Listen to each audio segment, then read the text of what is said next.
Bonjour à tous, petite vidéo pour vous faire un point lecture que j'ai déjà essayé de tourner, mais l'épisode du livre maudit, voilà. Bon, c'est plus ce livre-là, celui-là il est fait, donc maintenant on devrait être tranquille. Et je vais commencer avec un recueil de nouvelles, Les Sauvages de Sabrina Aura-Marc aux éditions Do. Ma libraire aime bien mettre en avant des petits éditeurs, pas très connus, même, enfin là je connaissais pas du tout, c'est le premier que je lis.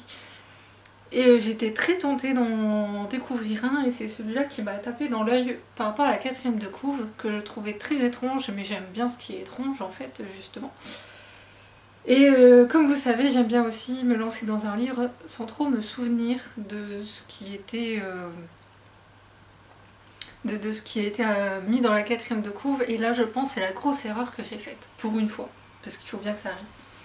Parce qu'il est indiqué à la fin de la quatrième de couve, que je prenne le début. Ces nouvelles, ces histoires sont comme si les frères Grimm rencontraient Samuel Beckett dans son maillot de bain à la plage, ou bien peut-être Franz Kafka, serait-on tenté de rajouter. En tout cas, il n'est pas déconseillé de garder ces images à l'esprit, au moins le temps de la lecture. Et effectivement, c'est l'erreur que j'ai faite, parce que je suis totalement d'accord avec cette phrase.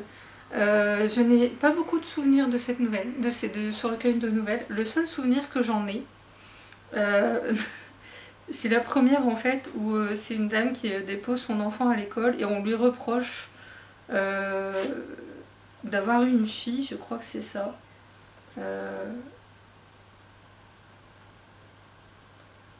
Non, un garçon. On lui reproche d'avoir eu une fille ou un garçon, je ne sais plus, mais grosso modo, elle aurait pas dû, ça aurait dû être l'autre genre. Enfin bref. Donc déjà ça en soi, bon, à la rigueur, on sait qu'il y a toujours une question de genre dans la société à l'heure actuelle. L'égalité homme-femme, enfin, c'est la question récurrente. Mais là où ça devient absurde, totalement absurde, et que ça me fait penser à du Beckett, c'est quand on voit une maman qui sort de l'école avec ses filles qui la portent. Oui. Enfin, c'est même pas une école, c'est une crèche. Ça, c'est la première nouvelle. Et il y a plein de nouvelles où... Il y a une nouvelle qui est très étrange aussi, c'est il y a des numéros en fait. Et c'est comme un dialogue, mais avec des numéros du tiré devant. C'est celle-là. Il y a beaucoup quand même de références par rapport justement aux relations de couple, à la famille, ça je l'ai compris. Mais à la fin j'étais fascinée pendant ma lecture parce que certes je comprenais pas tout, je sentais la thématique, ce que l'autrice voulait dire. Mais après, ça allait pas plus loin. Niveau compréhension, franchement, si vous voulez quelque chose de cohérent et de très clair, de très... voilà, c'est pas ce qu'il faut lire. Honnêtement, soyons honnêtes. Par contre, si vous aimez bien vous embarquer dans des expériences littéraires, dans des choses que vous n'allez pas forcément comprendre, mais vous allez être fasciné parce que l'écriture est quand même hyper travaillée, vous pouvez tenter le coup. Moi, maintenant, je sais que je vais le garder parce que je me dis que je vais peut-être le relire. Peut-être qu'avec une deuxième lecture, j'en aurai une vision différente. Là, j'ai relu un Harry Potter et j'en ai une vision totalement différente aussi parce que j'ai changé moi-même. J'en parlerai dans une future vidéo, mais ouais, je me rends compte de l'évolution qu'il y a chez moi et c'est assez violent en fait en ce moment de se rendre compte du nombre de choses qui ont changé. Mais là, celui-là, ouais, je sais pas trop quoi vous en dire. J'ai aimé ou pas, j'en sais rien. Je pense qu'il faut juste être ouvert à l'idée de lire un livre aussi étrange. Ensuite, on va partir chez Sophie Jomain et Maxime Gillot, Thérapie du crime aux éditions J'ai lu, que j'ai dédicacé par Maxime Gillot. Si un jour j'arrive en plus à faire dédicacer par Sophie Jomain, j'aurai les deux. Ce sera génial, mais je suis pas sûre. Alors dans ce livre, on suit Alice Rivière qui est une psychologue un peu particulière puisqu'elle n'utilise pas les méthodes classiques de la psychologie pour ses séances et en fait c'est une femme de caractère comme on les aime, comme Sophie Jomain sait tellement bien les écrire aussi. Et en parallèle on suit un inspecteur de police, c'est par lui qu'on commence le livre et c'est très étonnant et c'est là où on voit qu'on n'est pas aussi attentif qu'on le devrait en lisant. Parce qu'au début, je me suis dit, comme on ne dit pas que c'est un homme, je me dis, il y a une sensibilité très féminine. Non, c'est un homme. Et apparemment tout le monde lui a dit à Maxime Gio, donc c'est rassurant, puisqu'apparemment c'est basé un peu sur la personnalité qu'il a. Donc je me dis que ce monsieur a une personnalité qui doit être vraiment intéressante. Mais l'inspecteur en tout cas a vraiment une sensibilité, une intuition extrêmement fine et précise. Sauf que c'est pas en accord non plus avec son travail. Et le problème c'est qu'il va se retrouver à enquêter sur une série de meurtres. Ils savent que c'est un criminel Enfin lui il sent que c'est un criminel en série mais ils n'ont pas de preuves, ils peuvent pas... Ils n'ont pas d'indices pouvant permettre de mener l'enquête réellement. Et sauf que la piste va le mener à un patient de cette fameuse psychologue Alice Rivière. Lui s'appelle Xavier Capel. Et c'est là où ça devient très drôle puisqu'en fait les deux ont été par le passé en couple. Et on sait pas trop pourquoi il y a autant d'animosité entre les deux, mais ça donne envie de savoir évidemment.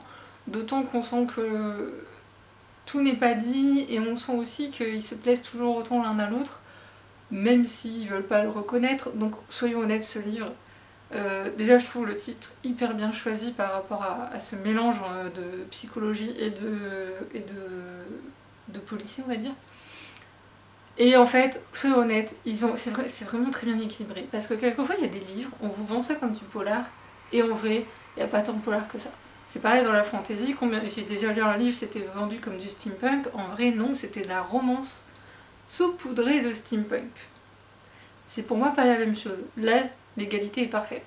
Vous avez vraiment l'enquête, mais vous avez aussi l'évolution des personnages, de leurs relations, les explications qui se font, et on découvre un peu aussi par moments, par petites touches, le passé qu'ils ont eu en commun, et surtout du côté de Xavier, on a beaucoup d'explications concernant Xavier, plus que du côté d'Alice.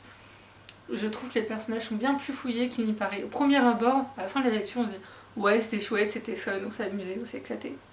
Et en même temps, il y a beaucoup de choses qui font dire que quelquefois il y a des moments dans la vie où c'est pas le bon moment. Il faut attendre. Il y a ce besoin de maturité ou de laisser des choses derrière soi ou ce genre de choses, et c'est exactement ce que ce livre dit. Puis vous avez donc l'enquête quand même qui a son importance, puisque franchement, quand on regarde bien ce méchant-là, pendant pas mal de temps, je me dis oui, non, peut-être. On sait au fond que c'est lui, on a toujours tendance à trouver une excuse, et vous avez en fait, justement, comme on a les points de vue des deux personnages principaux, que ce soit Xavier ou Alice, du coup on sait pas sur quel pied danser, et je trouve que c'est finement mené cette affaire. Voilà. Alors c'est pas forcément le livre de l'année, soyons honnêtes, parce que c'est vraiment pour l'éclat plus que pour le reste, même si, je vous dis, il y a une enquête et on se prend au jeu aussi quand même. Même si l'idée c'est quand même surtout de suivre la relation entre Alice et Xavier, parce que j'adore les jeux de verbal dans les livres, c'est un truc que j'adore. Ne me demandez pas pourquoi, mais grosso modo, une chouette lecture. Ensuite, on va passer à Pierre Dubois. Les contes de crime aux éditions Folio. En fait j'en ai plusieurs de lui. C'est le premier que j'ai lu, en dehors de la bande dessinée, La légende du changelin. Et ici en fait vous avez, c'est un recueil de nouvelles basé sur des contes, des réécritures de contes en version, comment dirais-je, parfois on n'est pas loin de l'horreur quand même. Oui, on peut dire qu'on n'est pas loin de l'horreur. Je suis en train de revenir habituée à la 4ème de couve et oui je me dis que oui en fait, moi c'est parce que j'adore le côté sombre, l'humour noir par moments.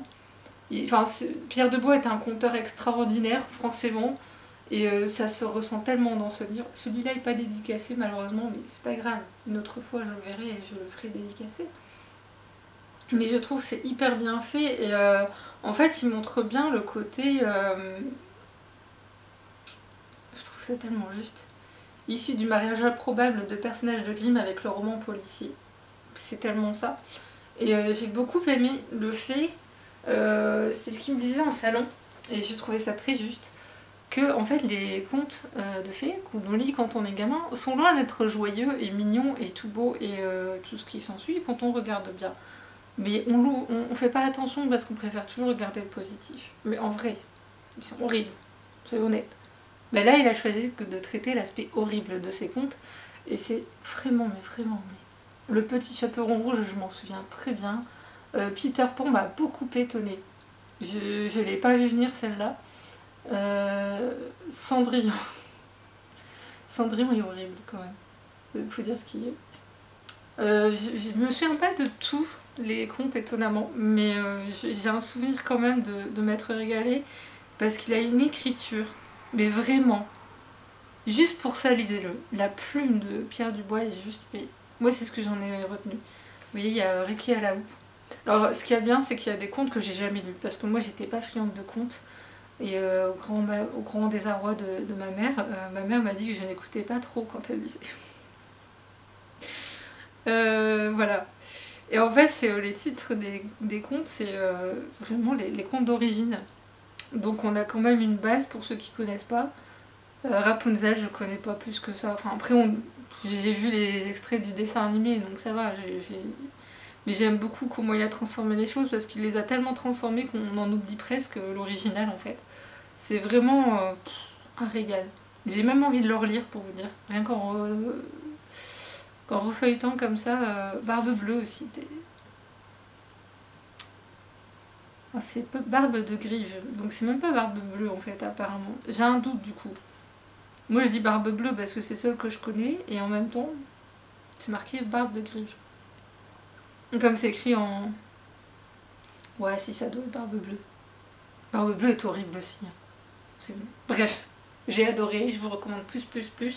Tous ceux en salon qui sont passés devant Pierre Dubois et qui ont regardé, feuilleté ce livre, l'ont acheté. Donc si ça peut vous convaincre en plus.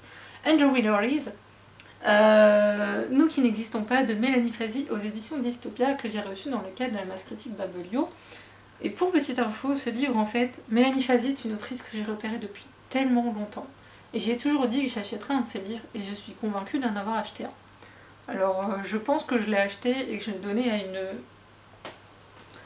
à une pseudo-amie, parce qu'à l'époque on était amis malheureusement. Entre temps on va pas revenir sur le passé, mais enfin bref. Tout ça pour dire que Mélanie Fazi est une autrice que je suis de manière très intermittente et que j'ai toujours dit que je lirais ses livres. Et Mass Critique Babelio, il y avait 3 livres proposés, j'ai reçu celui-là et qui est tombé pile au bon moment dans ma vie. Babelio a le chic pour m'envoyer en règle générale le livre qu'il me faut au moment clé. Voilà, c'est combien de livres de Babelio, je vais me faire une étagère spéciale Babelio, enfin je sais pas, j'y réfléchisse. Enfin bref. Mélanie Fazi en fait a écrit un texte sur son blog par rapport à des choses qu'elle a vécues. Enfin, surtout par rapport à son ressenti par rapport à ces choses-là. Et ça a eu tellement de répercussions qu'elle s'est dit il faut en faire un livre, chose qu'elle a faite. Et la maison d'édition normalement ne publie pas ce genre de texte, mais là ils ont dit non mais il faut le faire. Ce texte est important et je les en remercie vivement. En fait elle est arrivée... Comment je vais expliquer ça? Parce qu'en fait, c'est pas écrit en 4ème de coup. Il faut vraiment le lire pour savoir, mais moi, je comprends tellement ce qu'elle a écrit. Il y a même une phrase dedans, pour vous dire un peu jusqu'où ça va, que quelqu'un de ses proches lui a dite. Quand j'ai lu le livre, ça m'a frappée, parce que j'ai un proche qui m'a dit exactement la même phrase. Et même pas en face, il l'a crié au téléphone, il était derrière, il l'a crié. Cette phrase, il y a que très peu de temps que j'ai réussi à l'extraire. Vraiment à m'en débarrasser. Merci Pôle emploi de m'avoir proposé les ateliers qu'ils m'ont proposé. Comme quoi que c'est utile et bénéfique. Parce que j'y arrivais pas en fait. Et du coup, je suis restée dans un cercle vicieux sans le savoir. Mais bon, je vais pas revenir sur ces détails-là. Tout est que ce livre, en fait, elle parle justement du problème qu'elle a eu pendant longtemps de se trouver en marge de la société pour ce qui concerne des relations amoureuses et tout ce qui s'ensuit. Comme je me suis reconnue dans tout ce qu'elle a écrit. Et là où je me suis encore plus reconnue, c'est quand elle explique. Quand on lui a dit, en fait, beaucoup de gens, suite à ce post sur le blog, cet article sur son blog, lui ont dit « mais tu es asexuelle ». Et elle s'est dit « mais je ne me reconnais pas dans ce mot, et moi c'est pareil ». Je ne me reconnais pas dans ce mot non plus. Les rares fois où je l'ai dit, je me dis « non, c'est dans l'idée, mais c'est pas ça ». Et d'ailleurs dans les ateliers pour l'emploi, on est un peu obligé de mettre sur papier quelquefois, enfin il y a un atelier où on devait mettre sur papier des choses, et je trouvais pas les bons mots parce qu'ils n'existent pas selon moi. Elle est comme ça, elle est pareille là-dessus. Après on a des parcours de vie totalement différents, mais je trouve que sur cette question-là, de la société qui vous dit tu es obligé d'avoir quelqu'un dans ta vie, tu devrais également, idéalement, avoir des enfants parce que tu es une femme pour être heureuse. Être seule, tu ne peux pas être heureuse. C'est impossible. Il faut forcément que tu aies quelqu'un avec toi. Cette injonction, inconsciemment, nous passe tous Enfin, on le vit tous.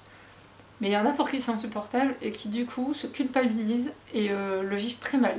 Je fais partie de ces gens-là qui pendant un certain temps se sont posé la question mais qu'est-ce qui cloche chez moi? C'est un peu ce qu'elle dit d'ailleurs, et en fait à un moment donné elle a réussi à s'affranchir de tout ça. Je sais pas comment elle a fait, je l'admire. Moi je suis en train de faire ça, de me dire je suis comme je suis, j'ai pas à plaire aux autres en fait. Une fois que je me sentirai bien avec moi-même, les autres j'en aurai rien à cirer. Ça c'est une autre histoire, mais ce livre m'a quand même permis d'aller dans une direction et de me dire ok, donc c'est vers là que je dois aller. Ah, enfin que je dois aller, que je dois non. J'aime pas le mot, en fait j'aime pas ce mot devoir parce que c'est encore une injonction, on reste dans cette idée d'injonction et elle est pas bonne. Je pourrais en parler longuement de ce livre honnêtement parce qu'il m'a un peu ouvert les yeux.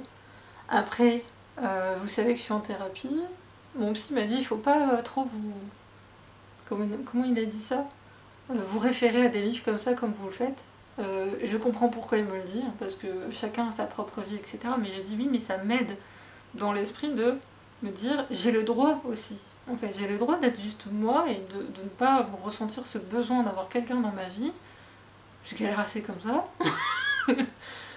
Et ça, je le dis en rigolant, mais en vrai, c'est vrai, en fait. C'est vrai ce que je dis.